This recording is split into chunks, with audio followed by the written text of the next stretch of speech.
we have a very special lecture here with Dr. Khanna, along with her esteemed colleagues.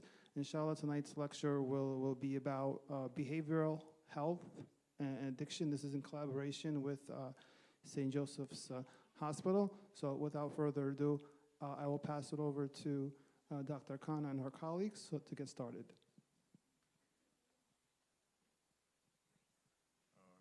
Assalamu alaikum, my dear brothers and sisters. I'm Dr. Ibrahim As-Sidfi. I'm Chief of Colorectal Surgery at St. Joseph's Health, and I'm surrounded by my dear colleagues who are part of this new physician outreach initiative to the community. I'll start to my right. We have Dr. El-Sawi. He's a trauma surgeon, also the director of the surgical ICU, and an associate and program director of the general surgery residency program. I have Dr. Malayas. She's the chief of breast surgery and also an associate program director for our general surgery residency. And then I have Dr. Khanna to my left here, who is our child and adolescent psychiatrist, also the director of our outpatient behavioral health. And she's our distinguished speaker today for a very important topic that is important to everyone, and especially to those in the community that may need this talk and education. It's truly an honor to be here with you all tonight. First of all, on behalf of St. Joseph's Health, we want to thank the ICPC leadership, Sheikh Osama and Sister Rana, and all of our brothers and sisters who have helped put this all together and welcomed us warmly. This tonight, marks the beginning of a meaningful partnership, inshallah, one focused on, wellness, education, and empowering the families of our community. At St. Joe's, we're blessed to have physicians, from various diverse backgrounds who speak many different languages, but also importantly that also come from this community and also pray at this mosque. And this diversity reflects the patients that we serve and also strengthens our ability to care for patients with compassion and cultural understanding. So the physicians that are involved in this program are volunteering their time to come and share health education with you, answer your questions, and really support preventative care health measures for our community. And this project is deeply meaningful to me, and if I can share a brief story, my introduction to healthcare began as a teenager. I was a volunteer at the hospital, working on a geriatric ward, feeding the elderly, and that work really showed me the power of service and humility, and really shaped the path to medicine for me. And I want the youth today that are here to also understand that they too can have a future in healthcare. And one of our goals is also to open up doors for our youth, provide opportunities for volunteering at the hospital, mentorship and shadowing, and inspiring the future leaders that can come from this community. So, today just marks the beginning, and inshallah we'll have many different sessions tackling different health topics like gut health, heart health, metabolic disorders. What our goal is to bring knowledge and resources directly to you, and also to provide it in a way that's accessible and culturally sensitive and meaningful. So one thing we'll ask, and we'll discuss with Sister Rana and Sheikh Osama is on topics that the community wants to hear about, so that we can come and give those health talks to you. So I thank you once again for this opportunity, and Jazakumullah khairan, and I'll give the microphone to my distinguished colleague, Dr. Khanna, for her wonderful talk on behavioral health. And I thank you guys. Thank you so much. Thank you. Okay. Hello, and thank you for giving me an opportunity to do this. Should I stand? Wherever you're comfortable. I can stand. I'm okay. So, again, I speak with an Indian accent. I'm Indian. If I'm going too fast, please tell me. If you don't understand me, please tell me. So, part of the reason I'm a psychiatrist. I work at St. Joseph's Hospital in their outpatient clinic. I'm also a volunteer for NAMI. NAMI is the National Alliance of Mental Illness. And a big part of what I do while volunteering for them is talking about mental health issues. I'm looking here, I'm presuming the majority of the population is either of immigrant either immigrants or of immigrant origin, like me, like myself. Being an Indian, there is no Indian who has any mental health problems. And this is something I face within my own community. And yet, one of the things that I always know is that when someone in a family has a physical problem, it affects that person. For the most part, of course, if it's a serious illness, it affects everyone. But if you have high blood pressure, if you have asthma, your diet is altered, you're diabetic, your diet is altered. But in any family, you put one person in that family with a mental health problem, the entire family gets impacted. It is almost impossible for a home to be healthy and happy when one person in the home is not healthy or happy. So this, to me, part of talking about mental health for me is more about spreading knowledge, spreading awareness, and the hope that if someone is experiencing any issues, one, learning to recognize it, or at least seeking help and seeking some guidance. We're going to talk about stress. What is stress? I'm also a little tech unsavvy, so what am I? Okay, there. Okay, what do we mean by stress? Stress is basically the wear and tear on your body and on your emotional state based on, environmental factors. We're all dealing with continuous changes in our environment, right? And that is the stress that we all experience. Stress is not always a bad thing, right? There is something called eustress, like EU stress. What do we mean by that, right? Certain stress is good for us. It motivates us, right? You're a student, you have an exam coming, or you understand you're going to get a big degree, or you're getting a new job, right? These kinds of things, they are part of life, they're part of our changing experiences, and they're good for us. The challenge is when the stress becomes bad, or what we refer to as distress, when the kind of pressure that is being put on you is beyond your physical or emotional ability to handle it. That is what we refer to as distress. And this sense of whether it is ability to handle it can be either internal or external, right? To someone else, they may look at it and they may say, it's not a big deal. But you, as a person who's dealing with it yourself, might just feel it's too much. It's the last straw. So, what are the common causes of stress? Environmental factors. It sounds silly, but sometimes it is, right? Sometimes a crowded, noisy, overstimulated. So honestly, for me, I'm not Muslim, I'm Hindu. I am familiar with Muslim cultures because I have, family members, my cousins are married to Muslims.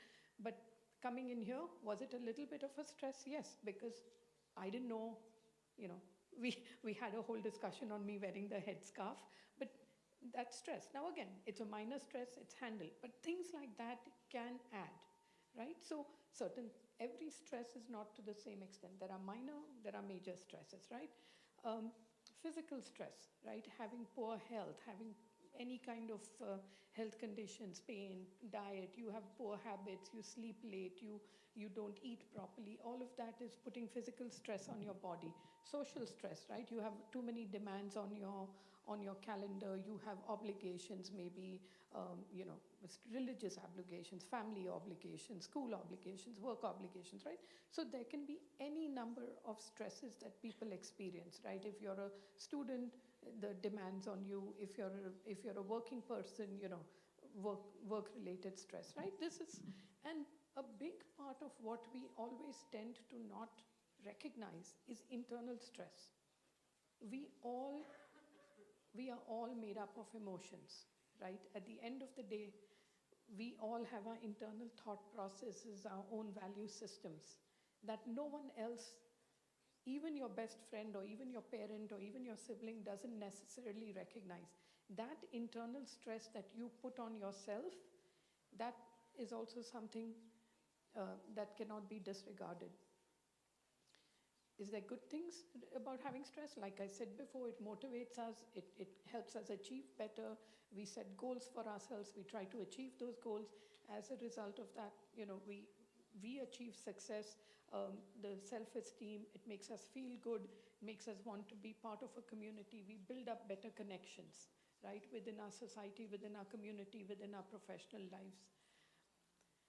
However, there's a huge negative impact of stress also, right? Physically, if it's an immediately stressful situation, you can see people who might have like an immediate physical response to stress, right? They become uncomfortable, they sweat, they may have like mini panic attacks, right?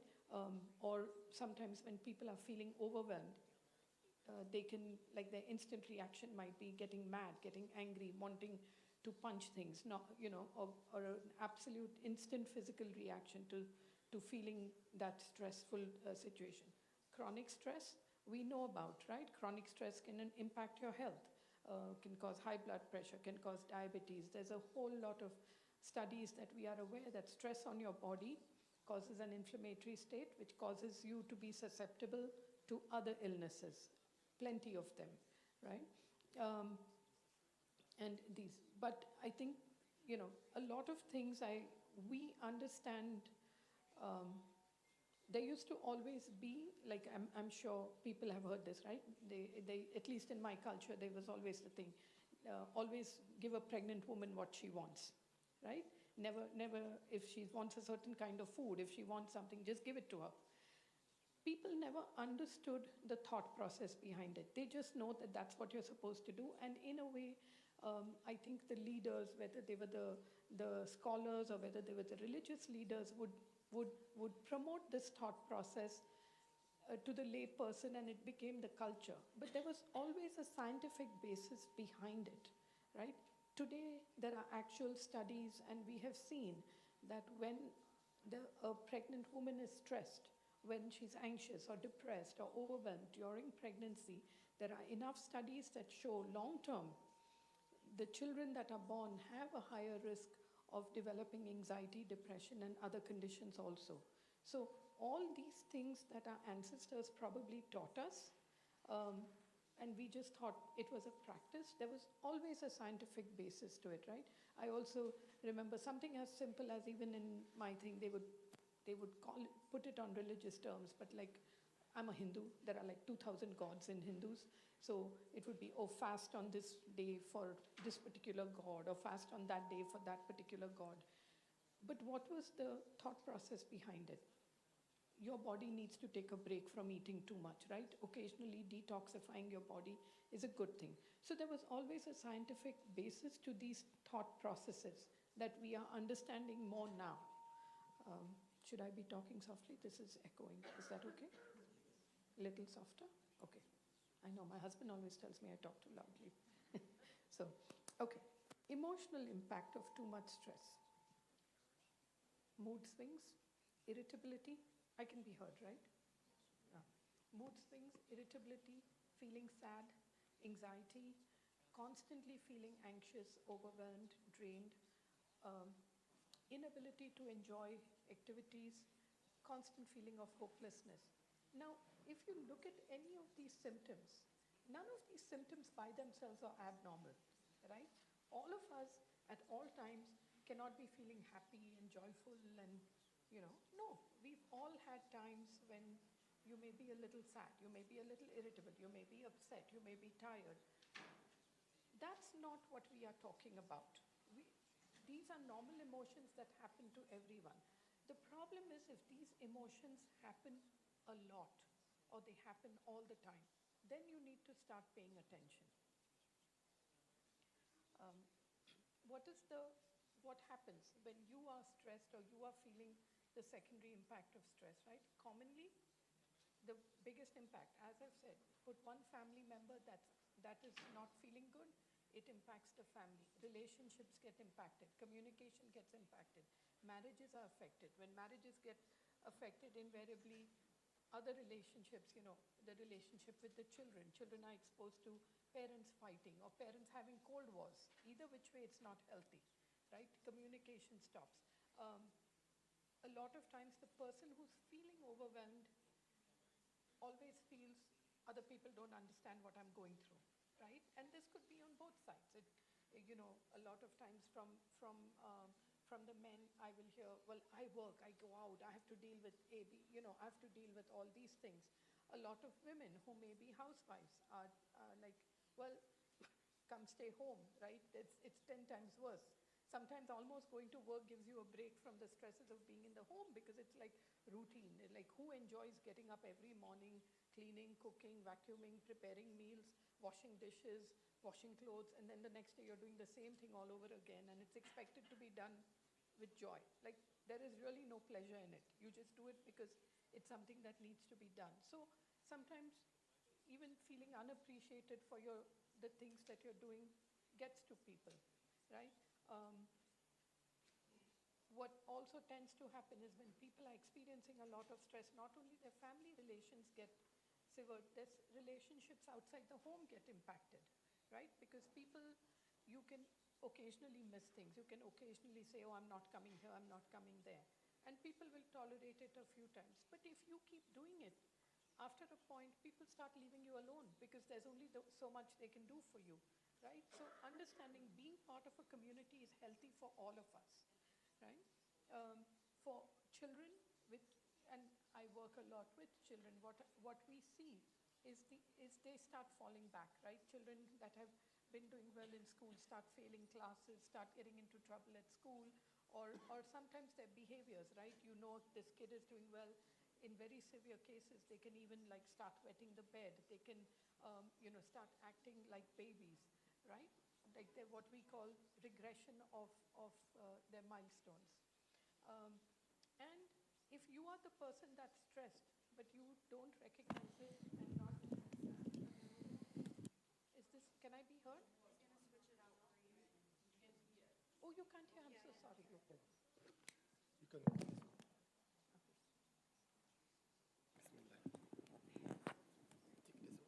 Hold this. Yes. Put this around. Better? Okay, tell me if I get loud, because I do get loud.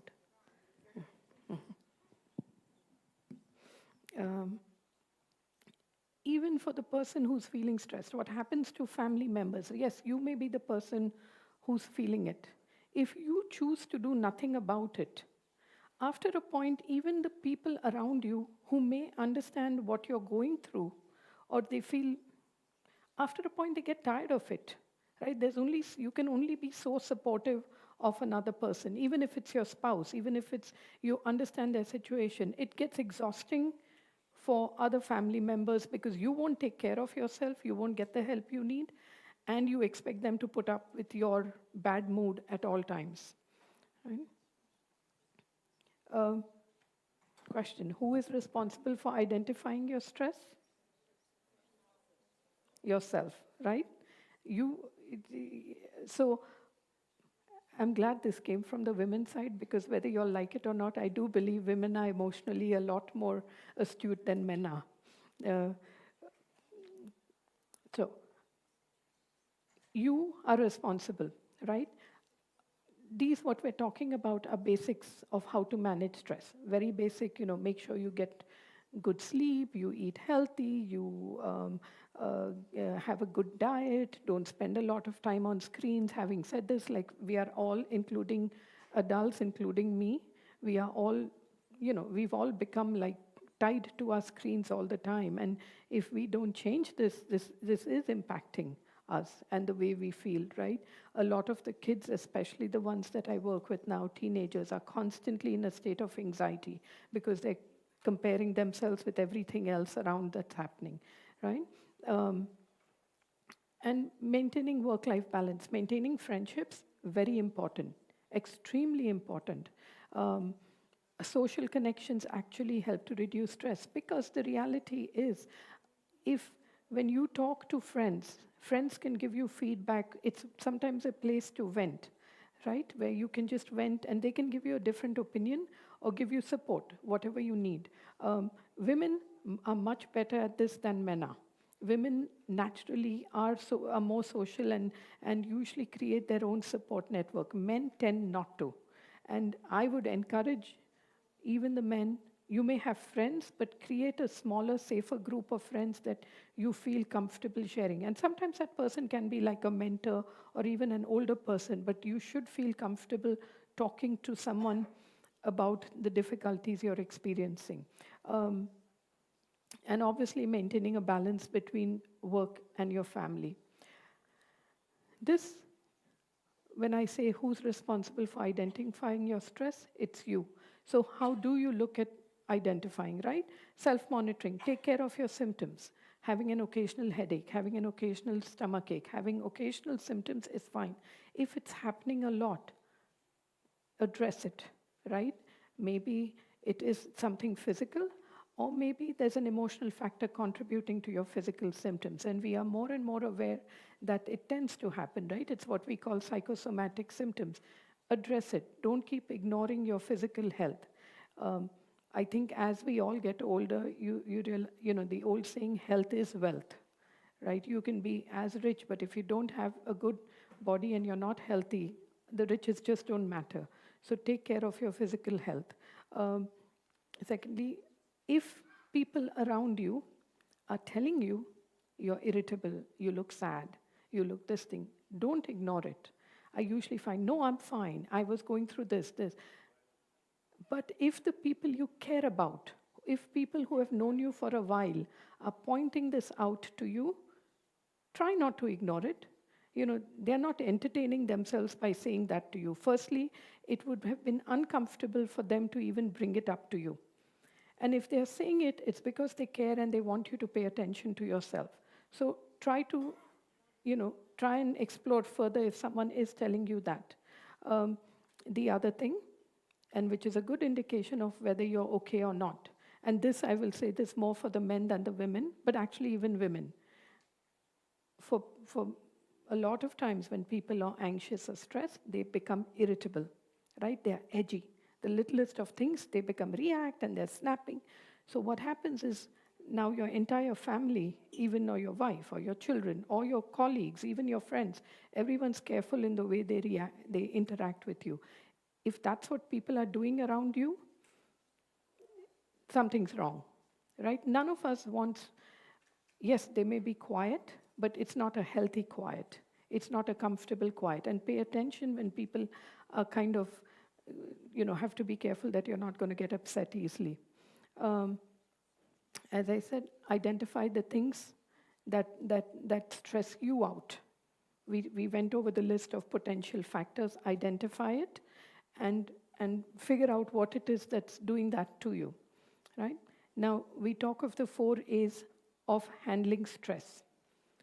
Avoid, alter, accept, adapt. What do we mean by all of these things? Avoid, it would be wonderful if that was an easy way, right? Avoid is if you can get out of the stressful situation, once you identify it, handle it, right? Look at your patterns of behavior, right? If it's, I have to deal with 1 hour of traffic in the morning, leave early. Some people are very sensitive to food. If they don't eat, they get edgy and irritable, or they get a headache. Then carry something with you, carry fruit, whatever it is, right? Whether you're, even with children, usually the parents are the ones who will help them identify and keep the snacks. But to me, once you're, in your teens, you should be able to identify these things and take your own actions, right?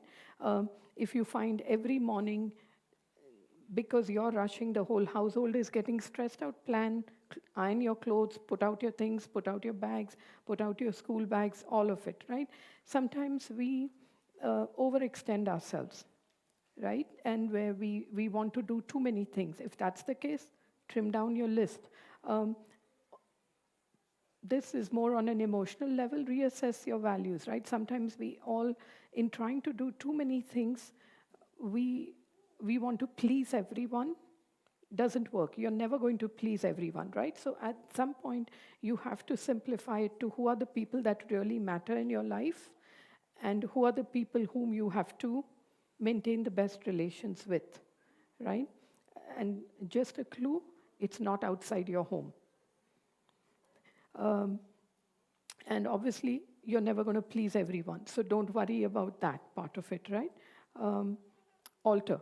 If your situation cannot be altered, right, try and address it, whether it is at home, whether it is at school. If you can speak to the people involved, whether it is, reducing your workload or speaking, try and see if you can alter a situation. Sometimes it's possible and sometimes it is not. A good way of doing this is communicating, right? Not communicating and being quiet and resentful only makes the problem worse, and you're not resolving it. Accept. Now, there are certain times when it's unavoidable, right? A lot of, like, especially, let's say, people in my age group, we are stuck at that age where you're taking care of your children and you're taking care of your elderly parents, right? You can't throw your parent out and you can't throw your child out. So what do? You understand this is where you are at and you learn to manage it better. Since you cannot change it, accept this is my situation, I cannot change it. But what do I do to make it better? Take better care of yourself, right? Give yourself a break. Try and, sometimes even something as simple as going out for a 10-minute walk or sitting out 10 minutes with a cup of tea, coffee by yourself to ground yourself helps, right? Whatever works for you. For some people, it might be, praying. For some people, it might be listening to music. Some people, it might be hanging out with friends. Do it. Do what works for you so that you can perform your responsibilities in other places, right? I always tell people, be forgiving of yourself, right? We all develop bad habits, right? We all know our own bad habits. I always, when people lecture other people, I say, the person actually already knows what they've done wrong. So you lecturing them all over again really doesn't help. Which, again, I know some of the kids here are smiling. Your parents will still lecture you. That's not going to end. That's just a job as a parent. But when one spouse lectures another spouse, or you have an adult child and you keep lecturing them, they know this, and there's a point at which you stop listening, right? So, but when you know you've developed bad habits, be a little kind to yourself, recognize it, and try to change it. But don't keep, being negative about yourself. Practice positive self-talk. I know it sounds very silly. People sometimes look at these things and they say, oh, this is, this makes, okay, everyone hears this, everyone. There is a value to it. There is something called neuro-linguistic programming. What we speak, even to ourselves, our subconscious mind hears, right? And it changes. There's actual changes in the state of our brain, neurochemical levels in our brain based on what we keep programming in our mind. And the last same thing, it's an adaptation. Most of us as human beings, we are very resilient. I always say human beings are, that's one thing that separates us from animals, right? We have the ability to change. Is it hard? Yes. And people say, oh, people don't, lose, everyone stays, people don't change. No, people do. In bad circumstances or depending on a situation, you are capable of doing things you will never even imagine you could do, right? That is the beauty of being a human being. A big thing that I very strongly believe in personally, and I actually do this, is practice gratitude. It sounds silly at some level, and I'm sure in the religion also they must be having something to that extent. But for me, I look at everything in my life as this. I'm grateful I can, even coming here and talking to all of you, I am grateful I'm in a place that I can do this, right? This is not as you are doing me a favor, not at all. If I can serve anyone, I'm glad I'm in a place in life that I can do this, if I can impact someone's life, right? Every little thing matters. Is there things we can complain about? Absolutely. But anytime you want to start complaining, start thinking, what if you did not have that thing you're complaining about? Right? That will make you change your attitude towards it. Now, what I was talking about was a very general aspect of stress management, right? However, if you find that whatever you're doing is not working, right? You're moody, you're irritable, you've developed bad habits, you're constantly feeling sad, you're anxious, you're having panic attacks, whatever it is. And these are normal strategies we've spoken about. It's not working, seek help. There is help available, lots of it. I think one of the big things is also getting past your own inhibitions about it. As I said, I'm Indian. In India, even if you talk to anyone in my family, if you ask for a family history, they will say, oh, no, we don't have any psychiatric, we don't have any mental health problems in life. I can tell you they are there, right? Even as a med student, I started recognizing it. And of course, once I was an adult, I'm like, we had that aunt who never left the house. You know, she would have a panic attack every time she left the house. We had another aunt who would you open a kitchen drawer and every spoon was separated by, and in my culture, they would just say, oh no, that's their personality, that's how they are, right?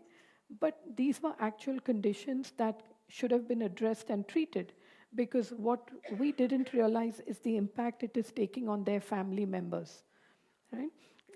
So one, seek help. And the other thing I'm also going to say is everyone can experience it.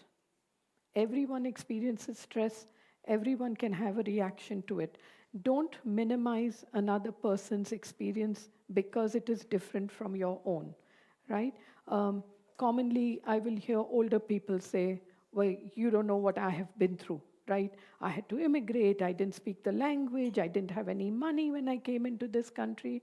Yes, you went through a lot, but that doesn't mean that the younger person that is growing up in this country has it easy. You don't know what it is like to be in their shoes. You don't know what it is like for them to experience feeling different. You did not feel different. For me, right at this point, I have been in this country longer than I have been in India. But I was in India till I completed medical school. I am at my base, I'm Indian at heart, right? My daughter's not. My daughter was born and raised in this country. So for her to figure out how much of her is Indian, how much of her is American, what values, it puts a lot of strain on them. When my daughter goes into a place, she is not American. And she says that, right? She goes into a place and people look at her and they always ask her, where are you from? And my daughter has worked as a waitress, she's done different things, and she used to always say, I'm American. But she's not seen as American. So don't minimize the younger people's experience because you had your hardships. Everyone has their set of problems, right? And when you minimize it, you take away their ability to address it and speak about it, right?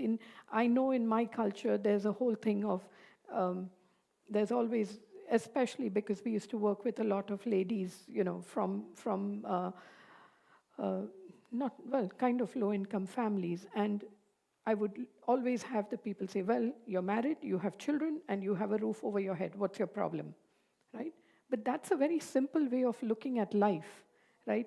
So are the men. You all are married, you have a roof over your head, and you have a job. What's your problem, right? That's not how life works. Once our basic needs are met, we all want to have a sense of purpose. We want to have a sense of fulfillment. We want to have joy. And don't minimize another person's experience in your family, right? The way we address it is by supporting each other, not dismissing each other. It's not a competition, who's more stressed out. If you all are both stressed out, then everyone maybe needs to get help together, right? And that's what my thing is, like, when you criticize, you will stop someone from getting the help they need, which is what part of all this talk is, right? I know we didn't put up the number here. Did we? Yes, we did. Okay, that's the number to our clinic at St. Joseph's Hospital.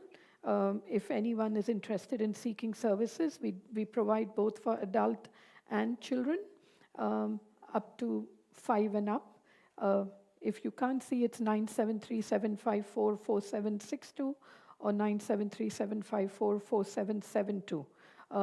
We do have language line interpretation if someone is not comfortable in English, so we have video calls. But I please encourage you to seek help.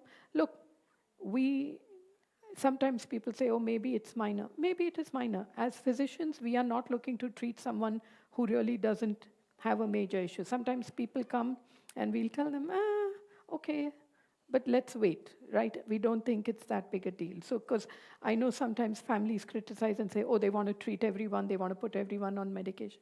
No, we don't. We don't take any pleasure out of it. I think the one difference in psychiatry compared to every other field of medicine, we don't have measurements yet, right? If you have high blood pressure, you have a high sugar, it can be measured. You have a cardiac problem, you can do an EKG, you can do an echocardiogram, you can see it. The problem with psychiatry is right now, there is no physical measurement we can do of anything. It's there in the research stages. In the research labs, we see the neurochemical changes in the brain. And I cannot wait for the day till we can actually, someone walking in, instead of doing an hour-long interview, I can just send them for a functional MRI and say, yes, you're depressed, yes, you're anxious. So please, if you need help, we are available. Thank you, and I think we're open to questions, if there are any.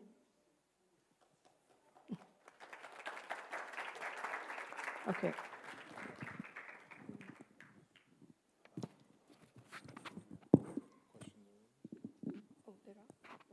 Do we have, well, first of all, thank you so much for such a lovely talk and very, very, very informative. And I think behavioral health is one of those topics that are kind of not really discussed in a lot of cultures and especially in our community here. And it's a tough subject to discuss, and I thank you so much for bringing such knowledge to the community. I wanted to touch upon one little thing that you touched upon, and I had a question as well. That part about gratitude.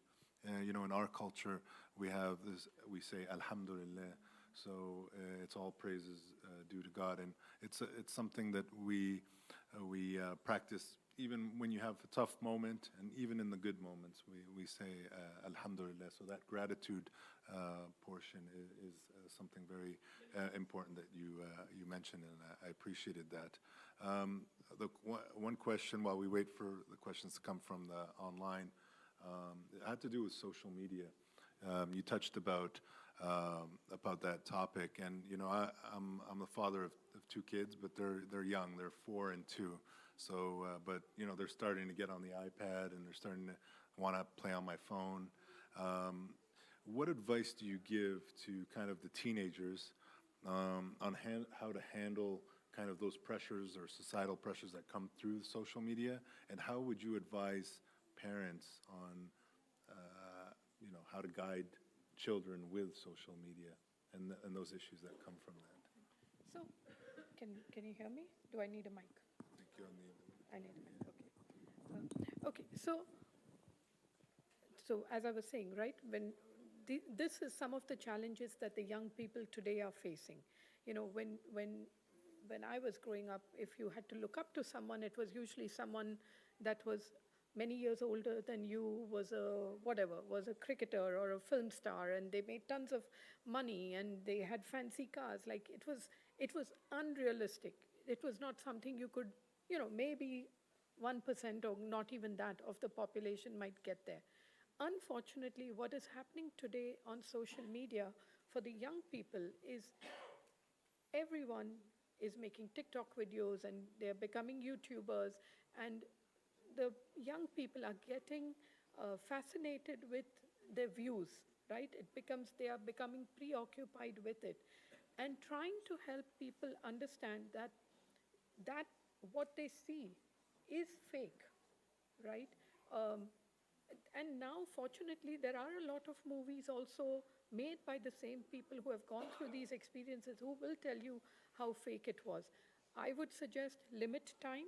There's, you cannot stop your child from seeing it because they're going to see it anyways. But what I would suggest is limit time. Be a parent, right?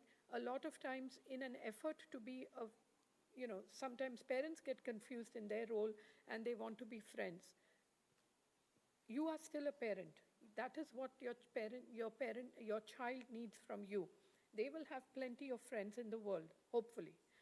But they need you to be the one to set boundaries and guidelines for them. And I did the same for my daughter. It was, look, I'll be the bad guy. But if, she had a certain time when the phone had to go off, it had to go off. She didn't like it. Well, too bad. Because they need a break, right? Otherwise, honestly, nowadays, kids stay on their phone till 11:30, 12, 12:30, and I see the impact of it, right? The next day, they are tired, they're cranky, they're irritable, they're not focused at school. No, lack of sleep, plus the preoccupation with the social media keeps them constantly in a state of distraction. So, being as a parent, limiting their exposure becomes important, and also trying to have honest conversations about it. Don't dismiss it. If your kid says, oh my God, look at this person, look at, whatever they're telling you about, don't say, oh, that's nonsense. Hey, go look at what that person's account is. Go look into it yourself. Maybe present facts to your kid, right? But don't be dismissive. Encourage communication about what it is that they get interested in, right? Otherwise, they're going to do it behind your backs any which ways. So, if that Thank helps. you. Yeah, that's great. Yeah, the questions are coming in through this app.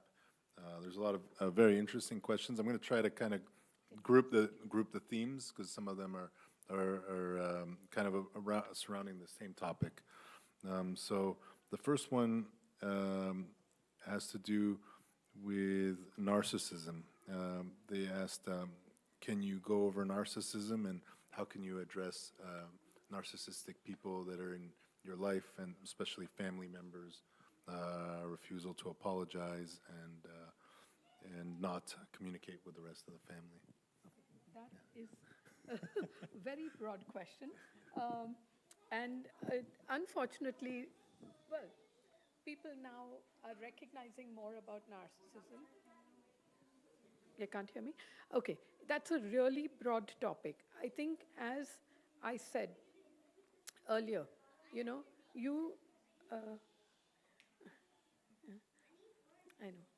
It's actually lovely to hear kids' voices, except we can't hear. Learn to set limits. That's the one thing with people with any kind of personality disorders, especially narcissists. This is a horrible saying, but I heard it once, and it's something that has always stuck in my head. And I use it a lot personally when I have to interact with difficult people. Right? Never fight with a pig. You will both get dirty, and the pig loves it. I don't even remember where I heard it, but when I find I'm getting into situations with people, I tend to back off. With a narcissist, you're never going to win because they are never wrong. And the more you challenge them, the more aggressive they're going to become. So sometimes just learning to draw your own boundaries and limiting your engagement with them is the only way to handle it. Again, obviously, depending on the person it is, that can sometimes be difficult. But regardless, that's one of the best ways to handle narcissists. If it's a friend, you can always cut off the friendship. But if it's within the family, then you're going to have to learn to set your own boundaries. Narcissists appreciate boundaries. If they will keep pushing you, but once they realize that you are not succumbing, then they keep a distance. Another question, how can we convince a family member who's in need of therapy and convince him or her that they do need therapy, but they tend to isolate themselves as a result? It's hard, especially given how people perceive uh, mental illness, right? So sometimes the way you word it also matters, right? Calling them like, oh, you know, oh, you're crazy, or you do this, you this. No one likes to hear that. But maybe coming from a place of concern or love, look, I care about you, but I see that you're very stressed, you're different, you're quiet all the time. Maybe there's something that can help you, right? So coming from a place of concern, love, and just keeping on prodding them might get them there. It may take more than one attempt, it might take multiple attempts, um, or sometimes getting them to talk to someone that they trust, not just you, and hopefully if a few people can tell them, um, and sometimes it's just, you know what, let's go see. Maybe there is something that can help you, and maybe there's nothing, but what's the harm, right? But pushing them never works. It's always a gentle prodding. How could we manage social anxiety and not be anxious with meeting new people?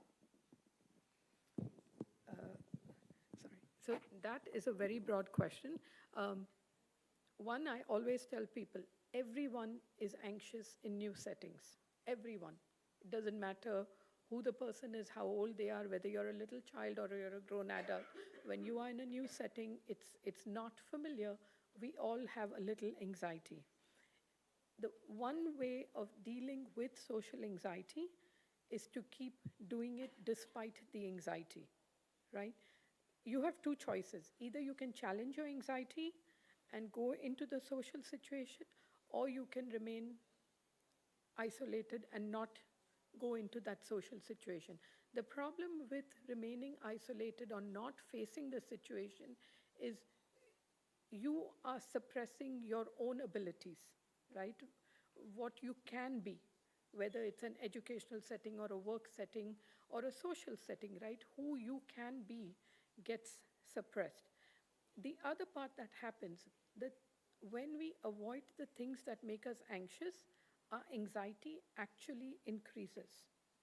When we challenge ourselves and face the things that make us anxious, regardless of what it is, the anxiety automatically becomes less with each subsequent exposure. Think of it when you were driving. When you first started learning driving, you know how most of us are like gripping our wheels and we're like, don't disturb me. Now we're like driving, listening to the radio, drinking coffee, right? The more you do something, the more comfortable you will get. And sometimes you just have to accept the fact, I'm going to be anxious, but I'm going to do it anyways.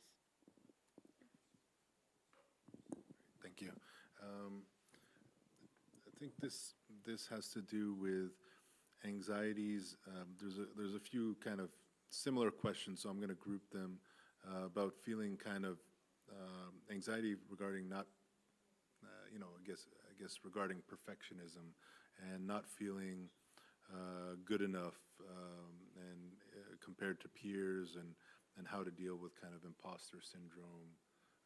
So it's the stresses of kind of perfectionism. So,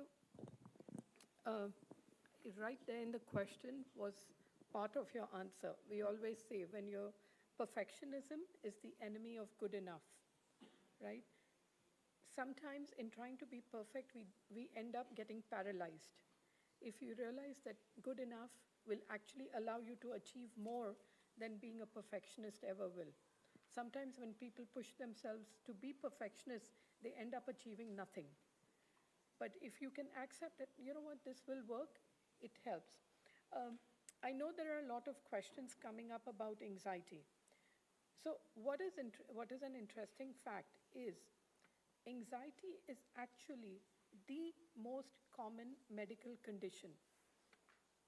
25% prevalence, which means, I mean, how many people do we have here? 60 or maybe?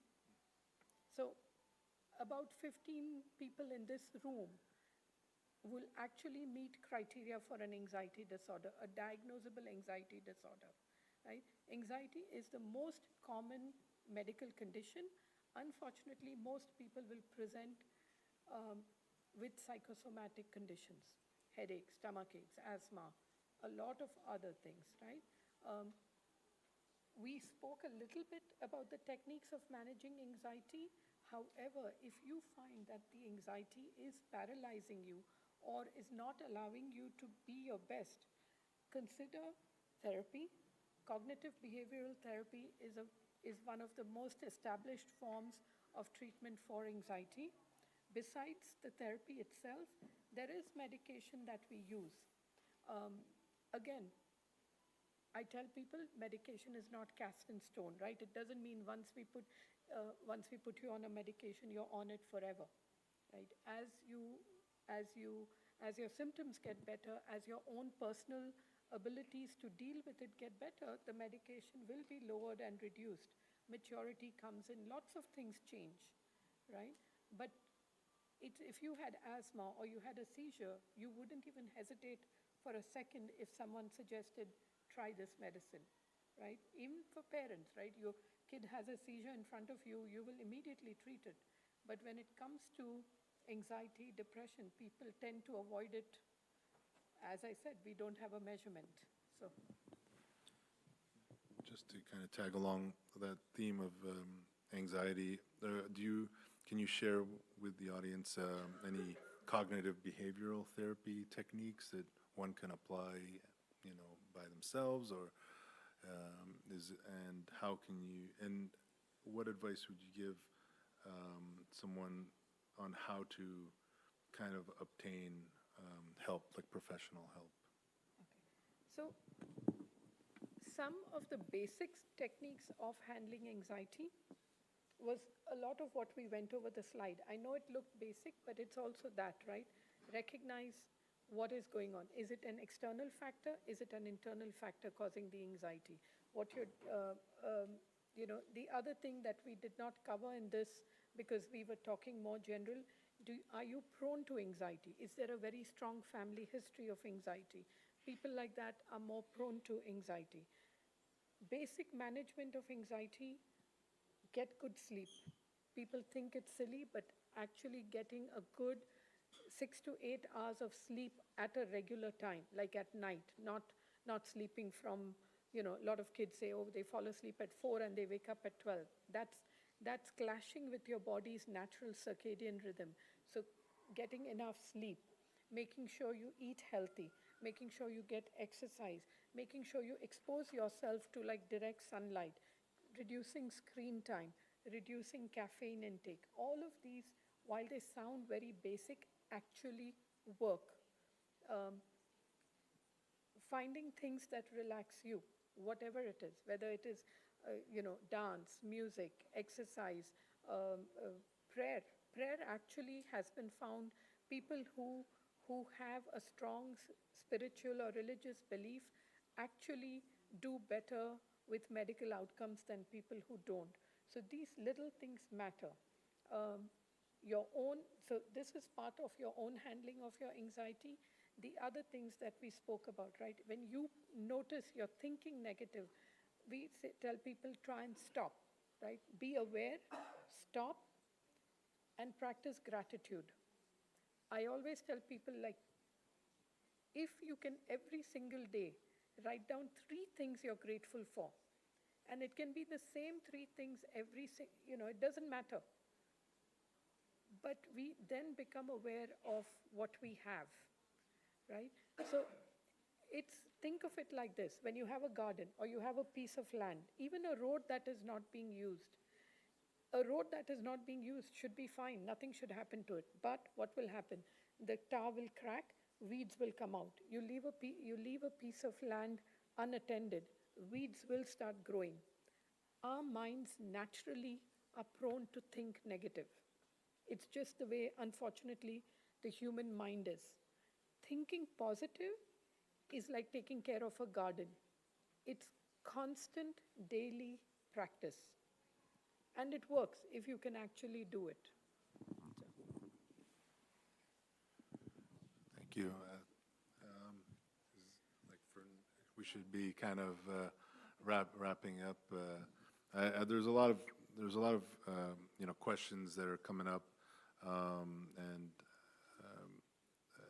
like is this the? I think we have the number up, and I think we can share it with the community if they want to kind of reach out to Dr. Khanna's office and kind of set up an appointment with her and her team.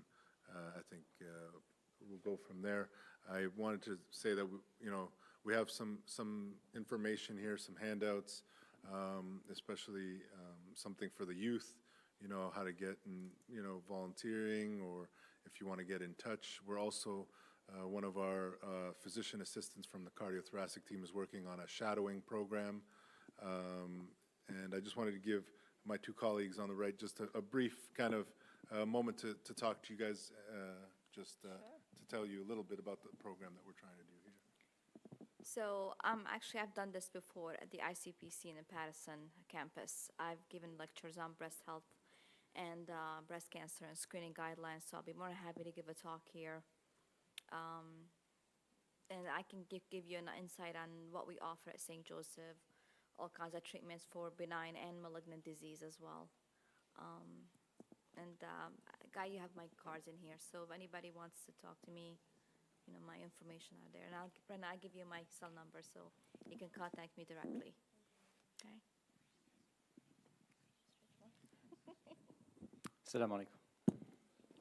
I'm not an excellent speaker like Dr. Khanna, thank you very much, but I'll do my best. So I do general surgery at Joe's, both campuses, mostly in Patterson though. One of the questions I get a lot is, you see a patient in the ER, for instance, in an emergency case as a surgeon. Typically it's not a good thing if a surgeon sees you in the middle of in the ER. You need an operation of sorts. Many patients, if you look at it, we noticed that they've had a problem for a long, long time, and they were scared taking care of it because human nature.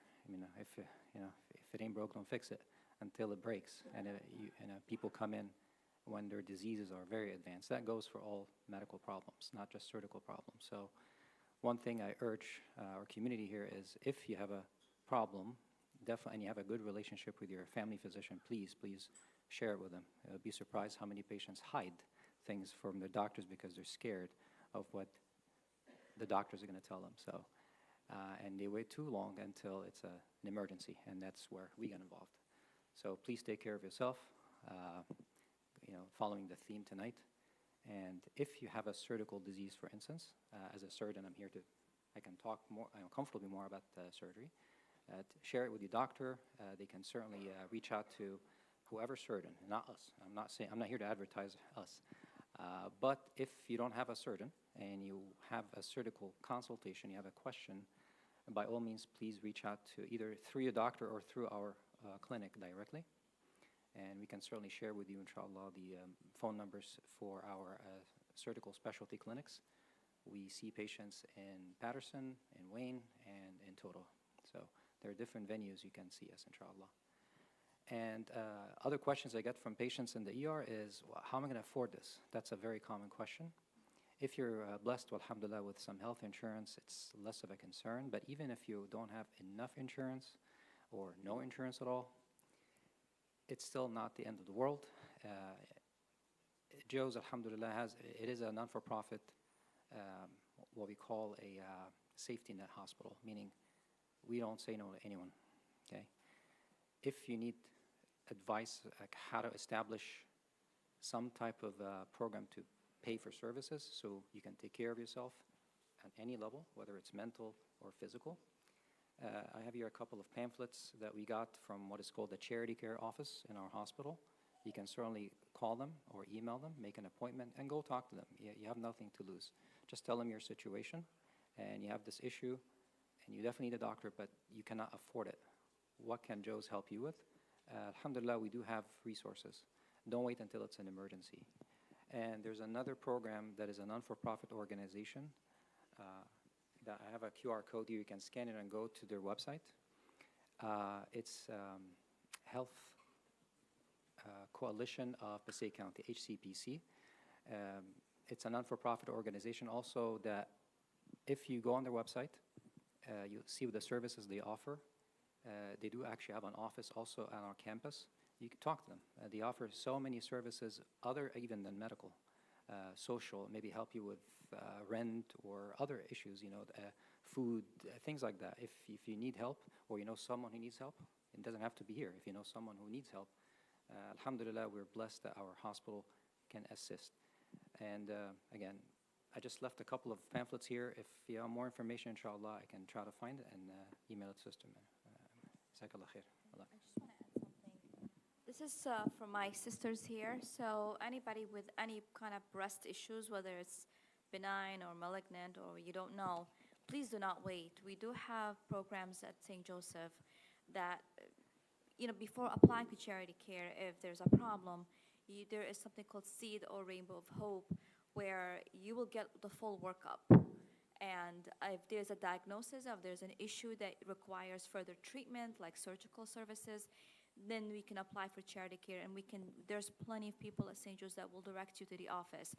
And in terms of breast cancer, charity care, again, for people who cannot afford it, it will cover everything, and I mean everything. You're talking about breast surgery, medical oncology, chemotherapy, if they needed reconstructive surgery, the whole entire phases of taking care of a breast cancer patient, we actually can offer it at St. Joseph.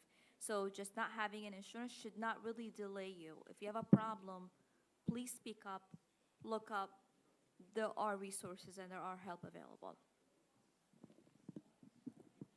I want to thank my wonderful colleagues for being here, and I just want to emphasize, we have talented clinicians at St. Joe's and a very powerful mission. And, one of our missions is to serve the community. And we're here to help. And I think this is just the beginning of, a wonderful partnership, inshallah, with the ICPC. And hopefully, you guys will have us again. And I thank you for this opportunity. We have a question back there. Yes.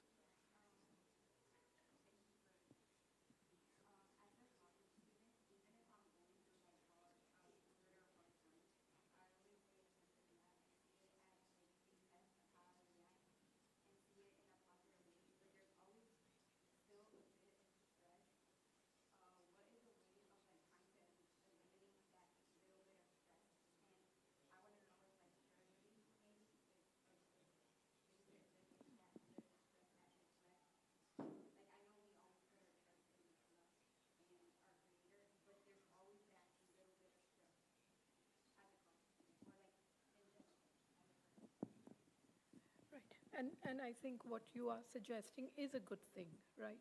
Journaling is a great way of doing it, if that works for you. For many people, it works. The advantage of journaling also is it helps you control your thoughts, because a lot of times when people... Whoa. I'm sorry? Yeah, repeat. The question was, she's a college student. She's, she uses her religion also, but also whether there's still stress, right? It's just part of life. And as a college student, the stress you can use to your advantage to push yourself to do better. But journaling is a very positive way of handling when you're feeling overwhelmed and stress, because what it does, it slows down your thoughts. When we're feeling stressed, there's like a million thoughts going on in our head, and everything feels very jumbled. And when you start writing things down, it brings clarity and it brings control. So it's a great way, and we also process. We find our own solutions while we journal. So it's really a great way of handling it. Yeah, thank you for that question. Very insightful. And I want to thank Dr. Khanna for this wonderful talk, and thank you for taking the time to come here to the community and share your knowledge and wisdom with them. I think it was very fruitful. And once again, I want to thank Sister Rana for organizing this session. And like I said, I hope that this will be kind of a recurring thing with the community, and we'll be back, inshallah. Okay, jazakumullah khairan.